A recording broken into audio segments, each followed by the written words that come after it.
All right, it's Friday. We know what time it is, guys. Welcome to today's live stream. Welcome. As you guys know, my name is Gershom. Full cards here, Vivid Technologies, Bitcoin mining. As always, we have with us our co-founder and executive leader, Mr. Jason Wong. Mr. Wong, good afternoon, sir. Good afternoon to you, Gershom and James. Nice. Happy Friday to you. And how was your week, sir? You had a good week this week? It's been a very, very great week actually. We know we're gonna talk about this. We start seeing some price action on bitcoins, which every time when I see that, it gets me excited, right? Not just you. Listen, every time we see price moves like this, the whole world get excited for Bitcoin, right? So that's awesome. That is very true, and also there are a lot of positive news in terms of the whole cryptocurrency, and which I can't wait for us to dive right into it and talk about it.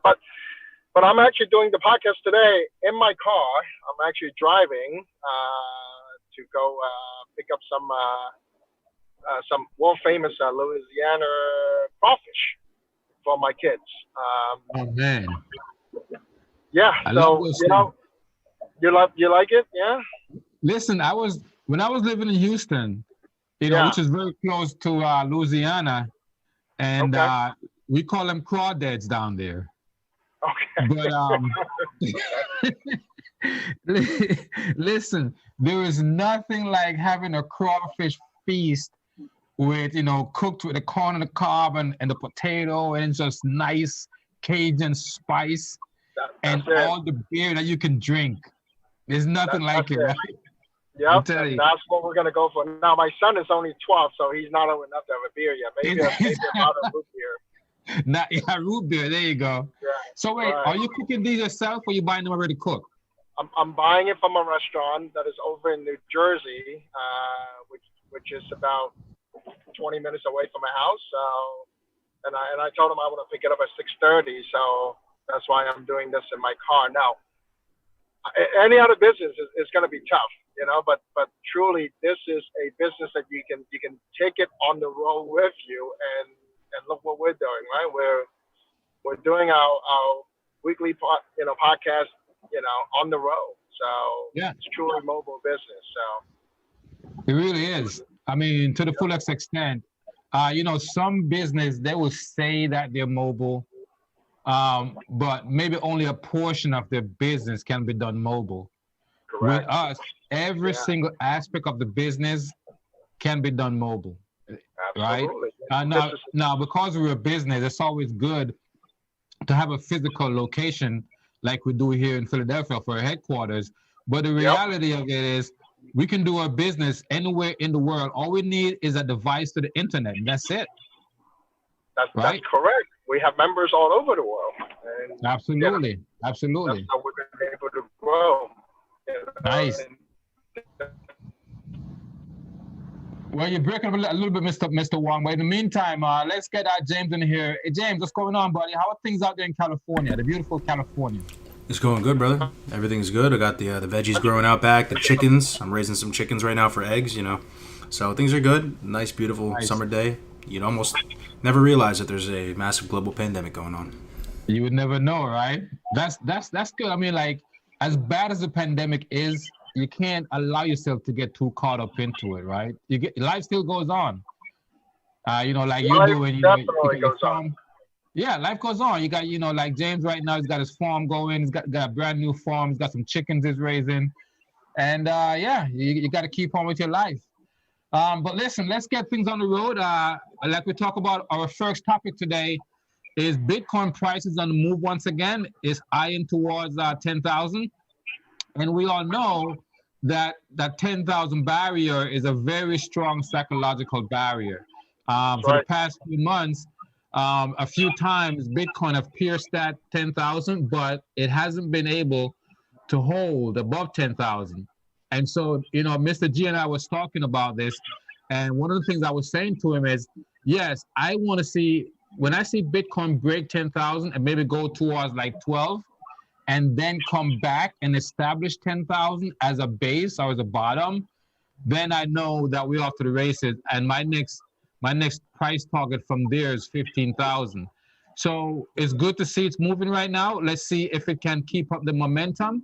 Right now, I think today it's around 95, 9600.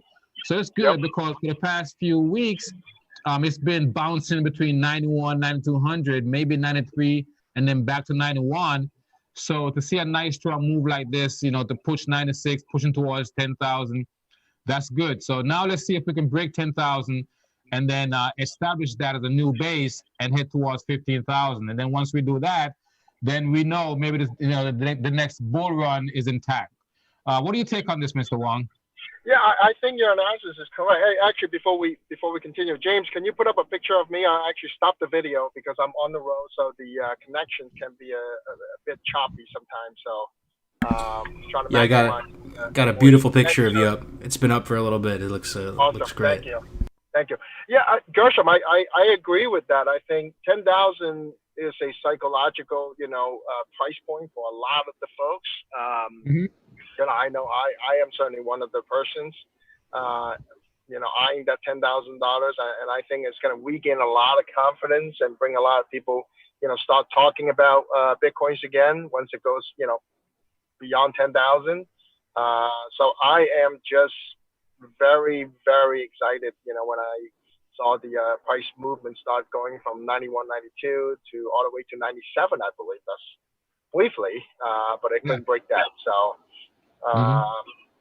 that's what I'm hoping for. And I know even, as we have been range bound for the last couple of months since the halving, our members actually are making grounds and continuing with bringing in new sales, which is very, very nice to see. So I can only imagine once we go past $10,000, what kind of numbers we're going to be able to put up. Yeah, I want to. Yeah, I want to add two things to that, right? So the first one is, I want to see us break 10,000, but I want to see us move towards 10,000 with a very strong and steady rise. I don't want to see like just us hitting 10,000 like within an hour or 2 hours. Those parabolic moves, they don't last long. So, let's say if it goes from 96, 97, and by tomorrow night it's at 10,000, then you can know for sure that's going to pull back. So I want to see a nice steady move towards 10,000 because that's more sustainable. Yes, Yep. it looks nice when it do a parabolic move towards like 10,000, but when it does that, it's not going to hold for too much longer. But a nice, beautiful, steady climb to 10,000 is more sustainable, and that's kind of what I want to see. The next thing I wanted to say is I'm really proud of our members and how mature they are becoming. Because I remember, not too long ago when the price of Bitcoin would move, and we know Bitcoin is very volatile, so it could move up violently, it could move down violently, and lately, when we have these price swings, we don't get the emails and phone calls like we used to from the members because now they understand the asset that we're dealing with. Now they understand the space, and so they're more mature to understand. Hey, let's just ride this. Let's not get too excited, and get ahead of ourselves. So I'm very proud to see how our members are reacting to this price move. They're becoming more mature in the space. They understand what's going on. That's a beautiful thing. Well, Gershom, I gotta say thank you. I mean, you guys are the one that is, in the front line and taking all these, calls sometimes to answer questions, of our members.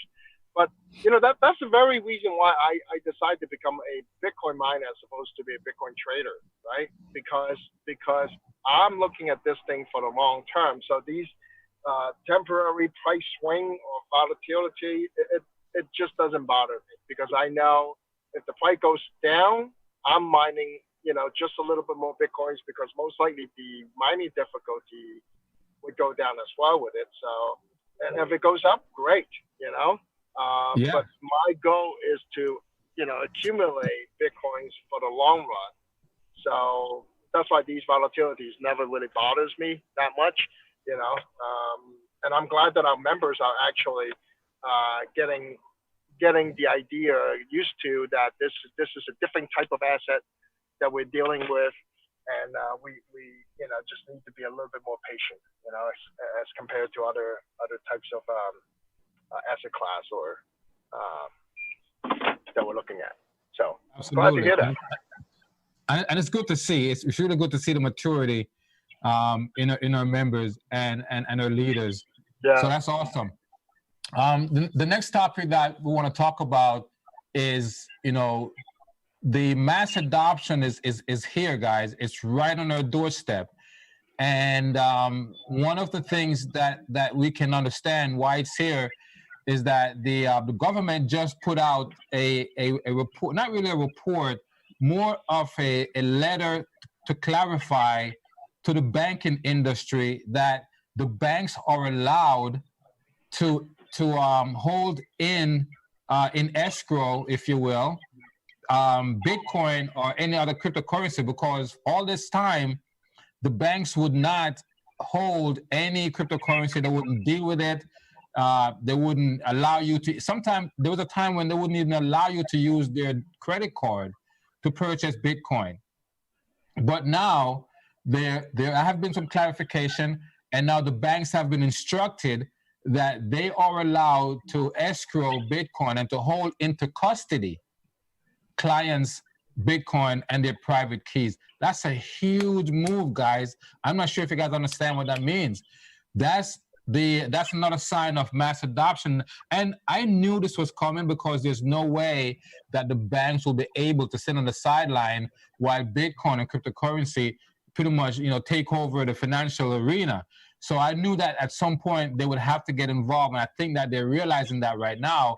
And so they're getting more clarification that, hey, don't be afraid, guys. As a matter of fact, we're going to allow you guys to custody these assets for your clients. And so get ready for the next really, really big move. And I tell people all the time, the plumbing is being put in place. The foundation is being set. They are getting ready for this next really, really bull move. So it's not going to happen until a lot of infrastructure have been built out into the space, not the crypto space, because we've been ready for this. But the traditional market, the traditional banking system, they have to get their plumbing in place and get ready. And that's what's taking place. And I think this move right there is a sign that, hey, let's go, we're ready. What's your take on this, Mr. Wong? It's interesting that you put it that way. The traditional banks already have their traditional banking infrastructure in place. Right now, this public letter to clarification is going to help them actually bolster them to be able to more comfortable to get into this space. And I agree. I think a lot of banks will actually start looking into how they can monetize it. And last week we talked about that. The sudden jump in profitability in a lot of the European banks is due to the fact that they set up these crypto desks for their high net worth clients, right? So, I don't think the banks that are over here will just let that big chunk of profit go to the sideline. Wow. Right? That's an excellent. That's such a brilliant point right there. That's a very good point, Mr. Wong. Awesome. Also, I think there are many ways of getting to your destinations, and this is how traditional banks gonna try to do it and start adopting cryptos. But what makes me actually wonder is, what is Coinbase and all those big crypto companies are going to do? Are they going to start applying for banking license now? Right? I think so. Are they going to say, hey, I'm a bank now because I can legally do this. Mm-hmm. I have this letter here that just clarified that I can do that for my clients, right? So I wonder if Coinbase would actually make the next move and become actually full-fledged, crypto bank. You know what? I think so. And I think one of the things that we're going to see play out over time is we're going to start to see a commingling of traditional asset class and crypto. So, for example, I think in the not too distant future, we're going to see Coinbase not only offering crypto asset, but we may see Coinbase start offering traditional equity, right? And I think on the flip side, we're going to start seeing a lot of these banking institutions, like your Fidelity, like maybe even as much crap as Goldman Sachs like to talk. I think don't be surprised if in the near future they even start to get involved, because just like you just said, they're not going to sit on the sideline and watch all these other banks get involved in the crypto space and they miss out. So as much they're going to be just like Chase, where Chase, they talk so much crap about Bitcoin, then eventually they have to give in. They have to bend at the knees and come on board, right? So I think we're going to see Goldman Sachs the same way. So I think we're going to see a lot of these banking entities that offer traditional asset like equities. I think you're going to start seeing them also incorporate cryptocurrency and Bitcoin into their trading platform, and you're going to see the same thing with some of these more crypto dominant platform incorporate equities in their platform as well. So yes, I think you're going to see a commingling of the asset. And back to your point, yes, I think we're going to see Coinbase apply for the banking license so they can actually operate like a bank. Yeah. So Coinbase is obviously taking a different route to try to make this a complete full-fledged financial institutions. And then we see Gemini that started out as a traditional stock and equity trading platform that allows you to also hold Bitcoins, and they are obviously a fully licensed financial firm. So what are they going to do to try to expand that services now that they can they have that clarification? So it's very interesting to see. And what is JP Morgan Chase going to do? Right? Absolutely. Are they going to start offering a wallet, or are they going to go out there and acquire, a company and just, gobble up those, clienteles maybe? I don't know. Wow. That's another excellent point. That's such an excellent point right there. Man, that's a good point. Yes. Yeah, they have the money, I believe that. Yes, I believe that you're going to see some of these big behemoth like the JP Morgan, like the Fidelities and stuff like that, like the Bank of America. I think you're going to see them start to gobble up some of these smaller crypto exchanges and cryptocurrency. Yes, I do believe you're going to start seeing that. That's because that's another angle for them to get involved, right? They can totally, So that's a very excellent, very good observation, Mr. Wong. I like that. Very good. Yeah. Thank you. All right. All right, guys. So it's time for a video, right? As we always do. We like to bring you guys these different conversations that we get exposed to. And, some of the times if I find something that's interesting, I subscribe to a lot of podcasts and things like that. And so this particular interview, let me just let you guys know right up front. It's a Kaiser Report interview, Max Kaiser, but is interviewing a gentleman who is a physicist. And the only reason why I'm bringing this up, because it's kind of a technical conversation. It's not too technical, but we all know how these guys talk, these engineers and physicists, they're very technical people. But just listen to what they're talking about, because the entire conversation surrounds Bitcoin mining, exactly what we do.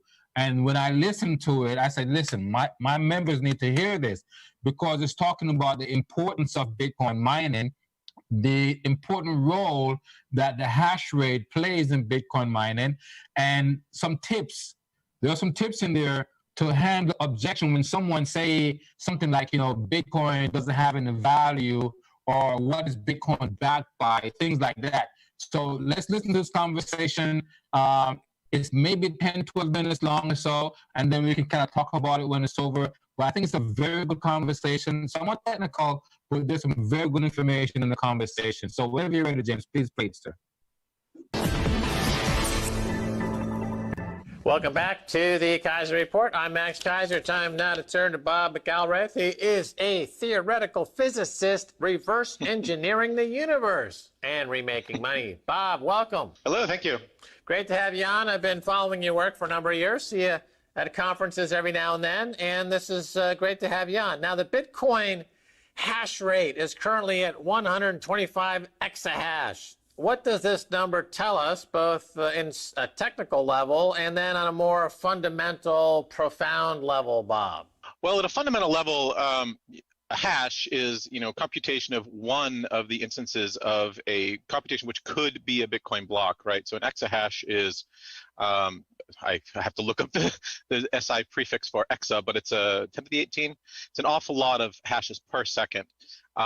And so what this means is that we recently had a hash rate adjustment. So every 2 weeks, Bitcoin adjusts its hash rate target, and it went up by quite a bit in the last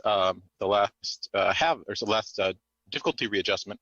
What this means is that miners, who are probably some of the most economically invested participants in the ecosystem, are betting strongly on Bitcoin. This means a couple of things. It means, so first of all, there's a new generation of equipment which is up to 100 terahashes per second per mining device at about 3,000 watts. Second of all, it means that those producers of Bitcoin blocks have found cheaper sources of power. There's been a gold rush of sorts, looking for cheaper and cheaper sources of power. The days of people mining in their dorm rooms or buying a couple of S9s and putting them in their basement are over. You just cannot mine profitably with retail electricity. So that is a second cause of the hash rate going up. And a third cause is basically just confidence in the market, right? These folks who are mining have deployed intense amounts of capital, to the tune of many billions of dollars per year that they deploy to create Bitcoin blocks. And the mining ecosystem is essentially making a long-term bet, and they are betting that this ecosystem is thriving, and all the consequences that would come from that. It's interesting because you often hear this idea from people that Bitcoin is, quote, not backed by anything. It's backed by these miners, that are converting energy to unconfiscatable, indestructible units that we now know can be used as a store of value and used as money. And you mentioned how the energy costs are really so important to this whole thing, as they are in all mining, whether it's gold mining or any type of mining. Energy costs are a big component to that. It appears now, Bob, as though the center of gravity for Bitcoin mining is actually now moving maybe away from China toward the U.S., because the U.S. has now got the cheapest energy. Is that correct? Can you fill us in on that? It's difficult to know. There are not any large-scale metrics. Miners are intensely secretive. If you in the 1840s, 1849, if you found a gold vein right in San Francisco or California, you wouldn't go tell all your friends, right? You keep that to yourself. So the miners are intensely secret. They don't really publish, where they're getting electricity or how. But I personally have seen quite a lot of movement toward the United States. There's a great article by Nick Carter talking about the mining ecosystem, and basically the mining ecosystem buys up the cheapest electricity that's around. There are a lot of times and places that electricity cannot be sold at any price, right? Sometimes there's overproduction, and that overproduction, where geographically the overproduction was historically has been China. And the reason for that is that China built a lot of hydroelectric dams in the western part of China in the mountains. But that's not where the people live. That's not where the energy is consumed. And they did not build corresponding transmission networks. So it wasn't possible to get the electricity by and large from these hydroelectric dams to Beijing. So there has been historically a seasonal cycle to Bitcoin mining around the price of electricity, because during the rainy season in China, those dams are full. Right, and so you can't just fill it up forever. Eventually, the dam is full, and you have to open the sluice gates and let the water go. So you can either generate electricity with that water, or you just open the sluice gates and let the water go. If you just let the water go, this is an energy resource that is not being tapped at all and is effectively free. Right, so that's what's been happening in China for years, is that people in various municipalities in China have gotten deals with the local administration and been able to get access to this electricity.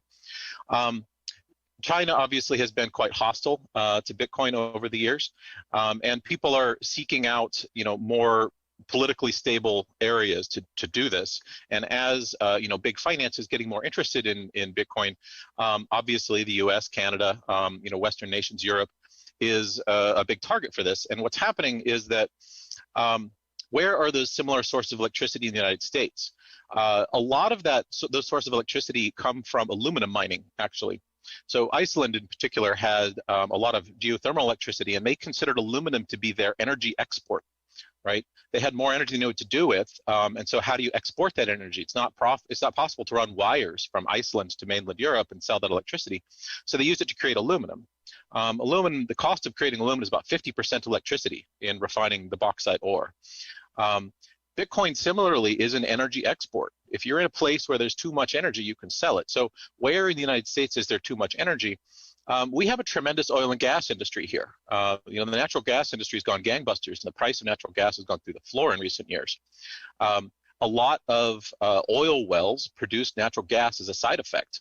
And in the US and Canada, there is a lot of natural gas that, for one reason or another, cannot be tapped.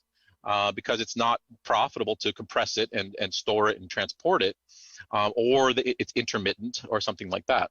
That's a fascinating way to phrase it, that it's an energy export. And I think within those that kind of view of things, a lot becomes clearer. Now, you are a theoretical physicist, so this should be right in your wheelhouse here. I got to ask you about quantum computers, because this comes up a lot. People say, oh, quantum computers are going to challenge Bitcoin security, et cetera. Where are we on that, Bob? Difficult question. So we've built quantum computers in various ways. I'm personally of the opinion that I don't think we're ever going to see a quantum computer that can challenge Bitcoin or break Bitcoin keys. That said, there are still a lot of interesting uses for quantum computers, even if we can't break cryptography with it. The reason is basically that you have to create a quantum state with an extreme precision. And there is something out there called the uncertainty principle, Heisenberg's uncertainty principle. If you create precision in one variable, you lose it in another. And so basically, in order to create a state that has the precision required to do a quantum computation to break RSA or elliptic curves, requires a precision that is rather extreme. The number of decimal places you've got to get right is more than the number of atoms in the universe. So this is just not practical. I don't think we're ever going to see that. There's another way of looking at it, and that is in terms of energy cost to create that state.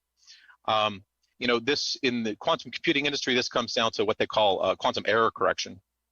The idea being that I can create an imprecise state. I do some computation. I detect and correct the error. And this requires error correction to be very, very good. And even with error correction, I personally don't believe this is ever going to be practical. Don't quote me on that. Of course, I realize I'm on your show, but research will continue. And the quantum computers we've seen so far are very, very far from anything practical that would be, applicable to Bitcoin.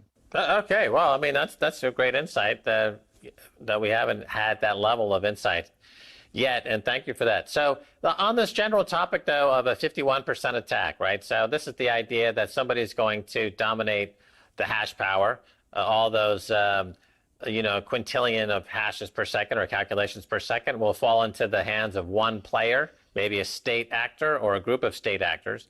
It seems that the game theory part of the Bitcoin protocol precludes that from happening. And in fact, and I'm curious what you think about this, the protocol almost invites these types of attacks, because the more attacks it gets from people who think they can take it over, then the security goes up. The hash rate actually goes up. As you point out, the difficulty adjustment every 2 weeks would go up, and therefore the security would go up, and therefore the price would go up. So it's almost like a Red Queen syndrome, where the more you attack it, the harder it is to attack. Bob, what do you think? Not technically correct. So if you performed a 51% attack and you had 51% of the hash rate, basically what you're doing is the other 49% will still produce blocks, and you're going to orphan all of them. So your difficulty adjustment would actually be down after that phase of an attack.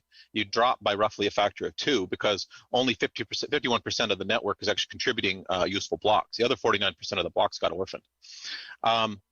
But as mining is getting more distributed, more and more people are getting involved in mining. Institutional players are getting involved in mining. The U.S. is getting involved in mining. There are more entities, right? the more entities there are involved in mining, the more difficult it is to gather 51%. And we're entering an era with mining where up to now the MO has been to get continuous power. You want that hydroelectric power. You want it 24 hours a day for the lifetime of the equipment, and you keep running it. As miners seek cheaper and cheaper power, one thing they're going to start doing is turning off their equipment during times when electricity price is too high. You can think about like a geographic landscape, right? And the miners are essentially filling in the very lowest lengths, like pouring water on a mountain, right? It flows down and they suck up all the very cheapest power. Where that cheapest power is intermittent. It comes from things like renewables, solar and wind. The sun isn't always shining, the wind isn't always blowing, and when the sun is shining, those things often overproduce energy. And so there's now a duty cycle to these things. This has been happening in the Pacific Northwest for a while. There is a demand pricing of electricity up there where the price will go down during the night and up during the day. And so miners in that area, many of them have been turning off their equipment when the price is high. So anyway, you get more and more distribution, more and more people, and it's more and more difficult to suck up that 51%. And now that they're also turning off their equipment sometime, they can turn it back on, and take a slight loss when their livelihood is at stake, right? When there's a threat of an attack like that.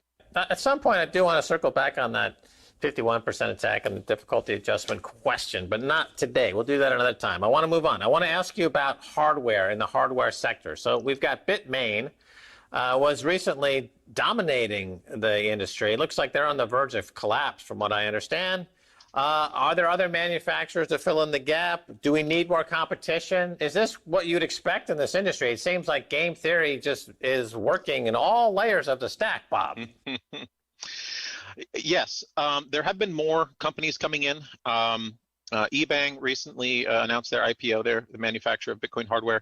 WhatsMiner, right, was started by the lead engineer of Bitmain, leaving Bitmain and forming his own company. They make some very good equipment. There are a handful of other smaller ones, but we're still kind of constrained by the fact that the U.S. lost its manufacturing base a long time ago, and chips are manufactured by and large in China and Taiwan.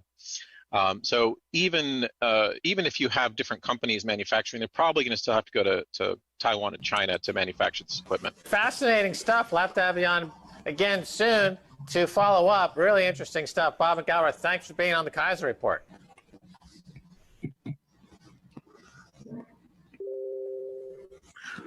All right, I think the video is over. It's always difficult for us to gauge. We have this delay between myself and what's going on Facebook. So pardon us, guys. Forgive us if there's a delay when the video ends and we start talking again, because I can't really gauge that delay sometimes. But nonetheless, guys, so I really hope that you got some things from that interview. And like I said before the interview played, is that the entire interview was about us. The entire thing is about, I feel so proud when I sit down and watch a podcast like that, because the entire segment is about what we're doing, Bitcoin mining, and all, the intricate details about what we're doing. And when you hear something like that as a Bitcoin miner, if it doesn't give you goosebumps, I don't know what will, right? This is what we do. I love being in this space. So there are a number of things that I took away from that. Two of them I want to talk about is the fact that, and we talked about this before, Jason, that we see a lot of miners, shifting, because yes, China used to dominate the Bitcoin mining space.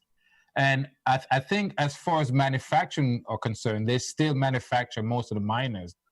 Mm-hmm. But now a lot of mining farms and data centers are shifting from China to the US. And I think that's an important thing to realize.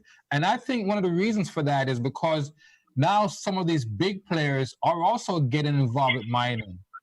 And a lot of it we don't hear about yet, but in the not too distant future, we're going to start hearing that some of these big institutions are also investing in mining farms right here in the US, right?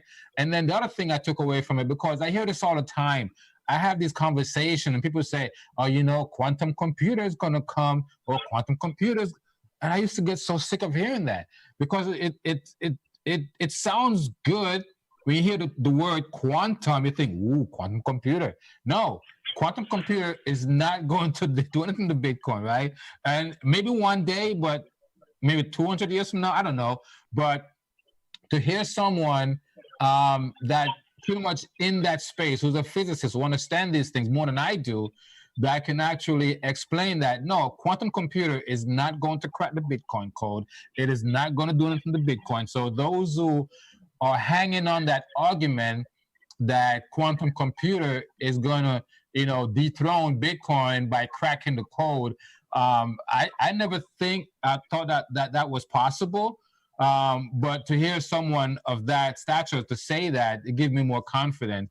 But there's so many more nuggets in that interview.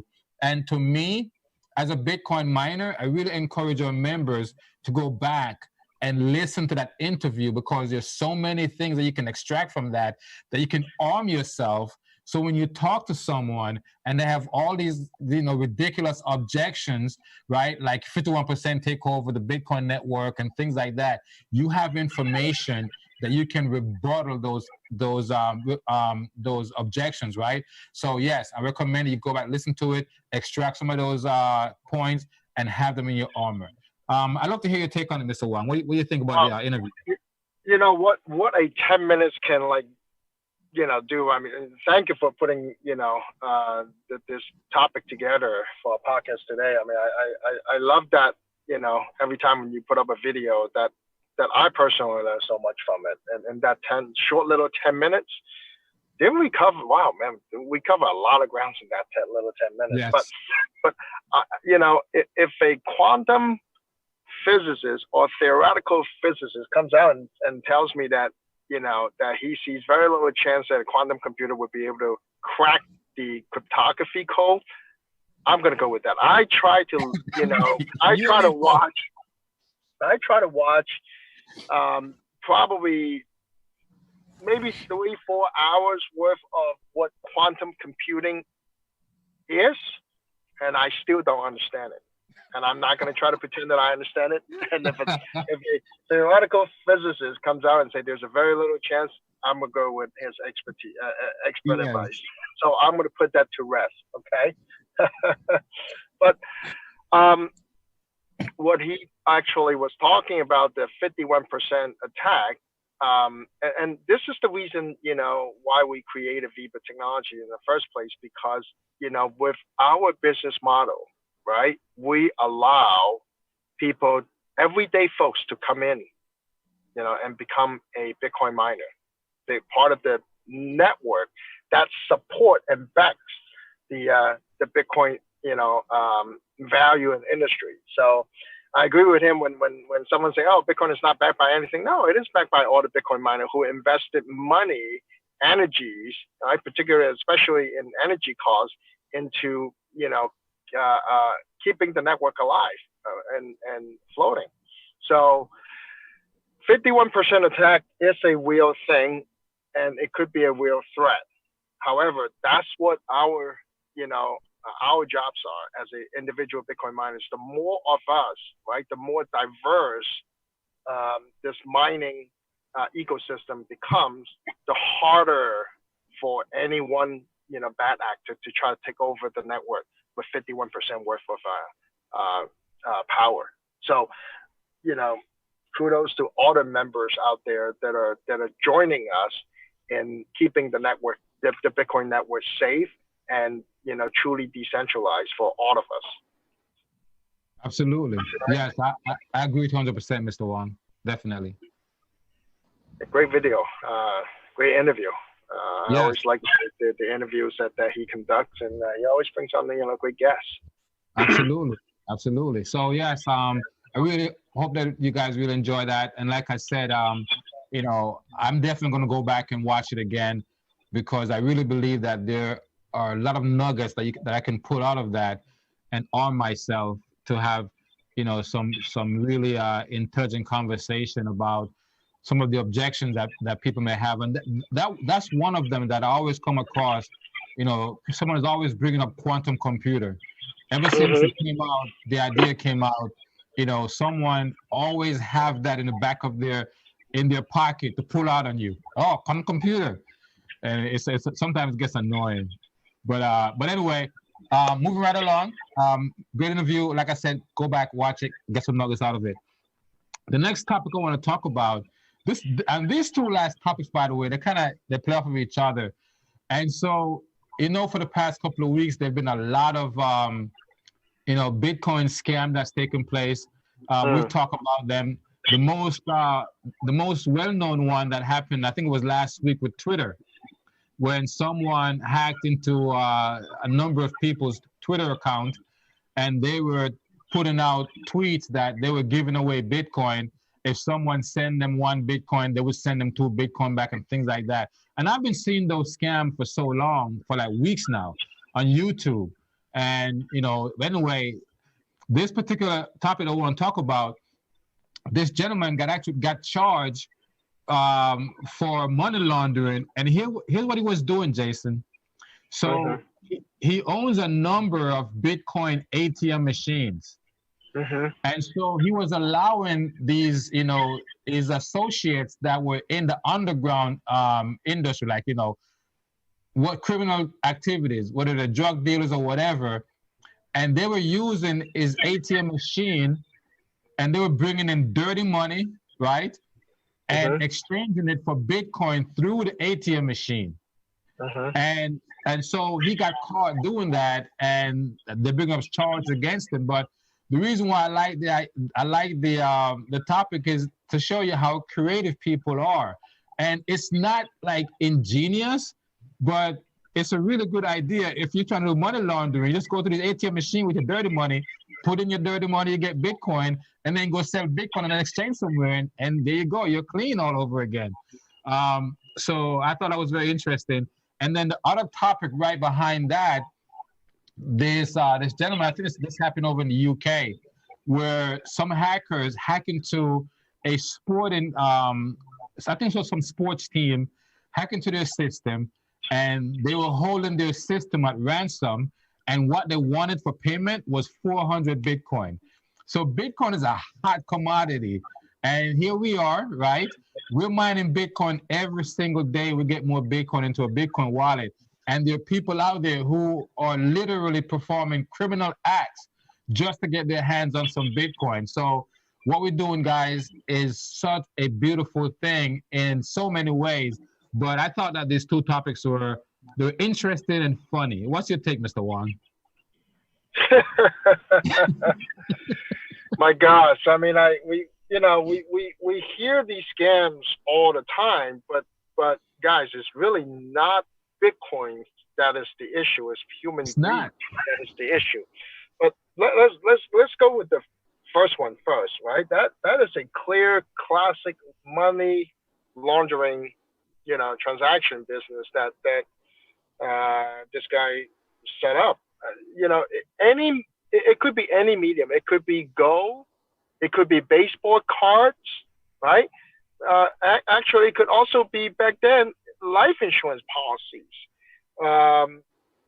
People would, I don't know if you know that before, and probably in the 80s,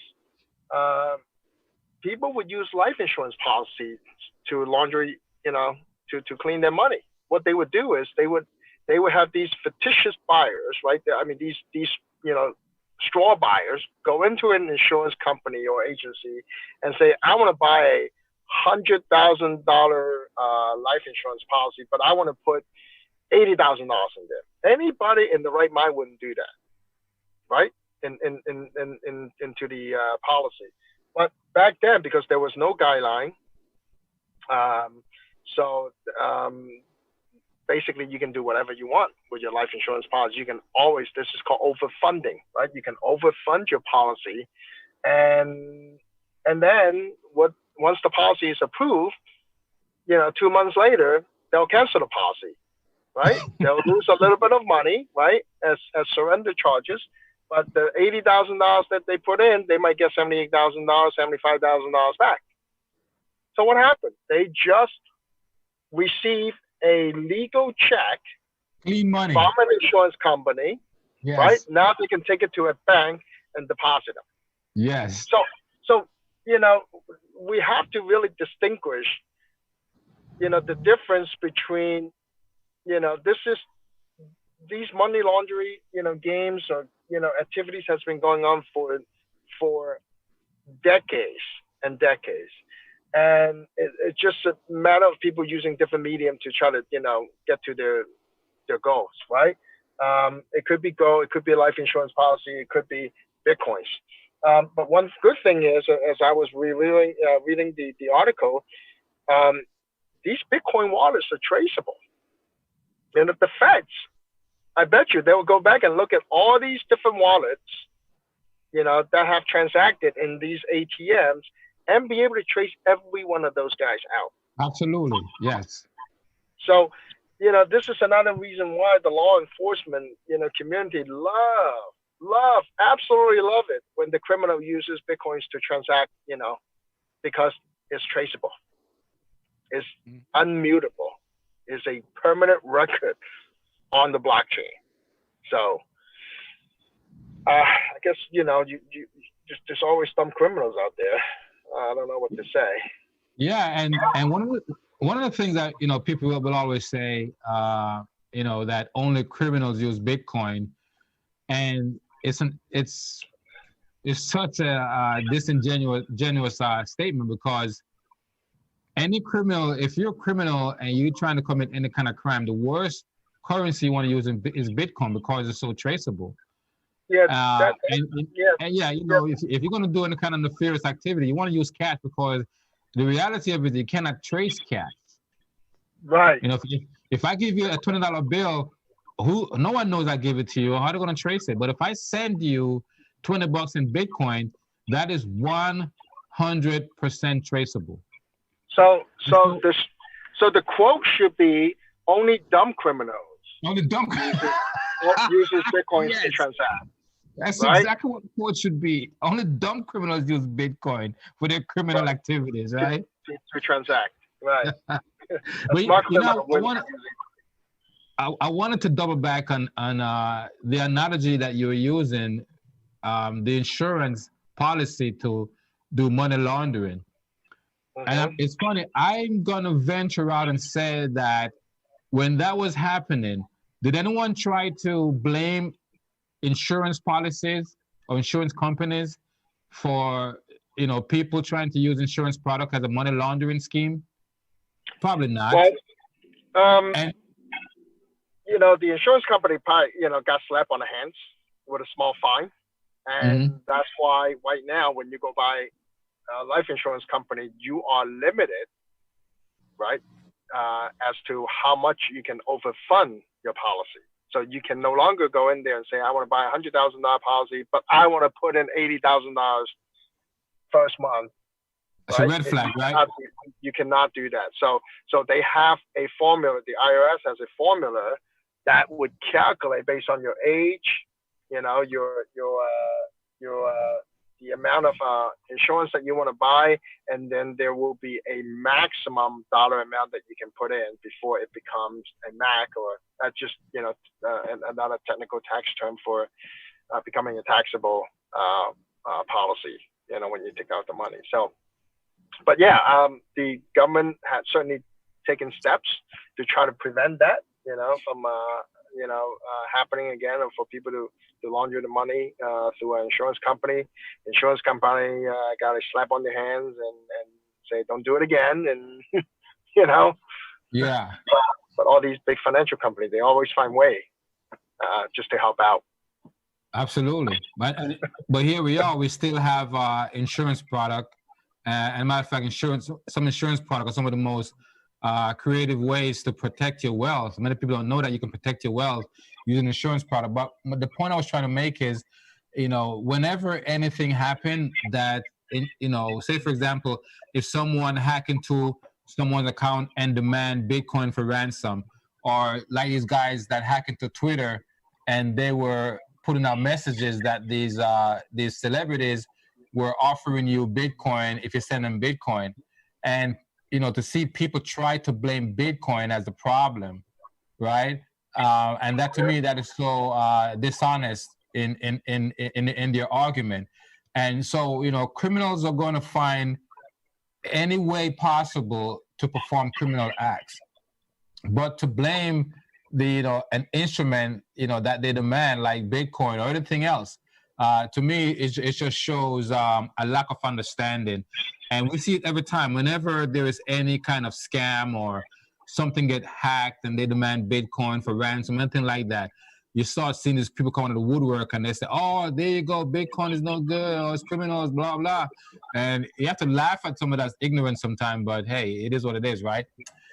All right, Mr. Wong, I think we had some great topics today. I think, we gave the people some good information to kind of chew on.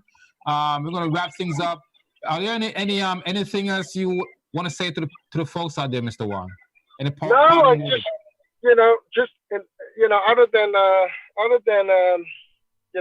would say go back and watch that interview again, and I'm gonna do that tonight. I know I'm gonna pick up something that I haven't learned before, I haven't heard before. So other than that, stay safe, guys.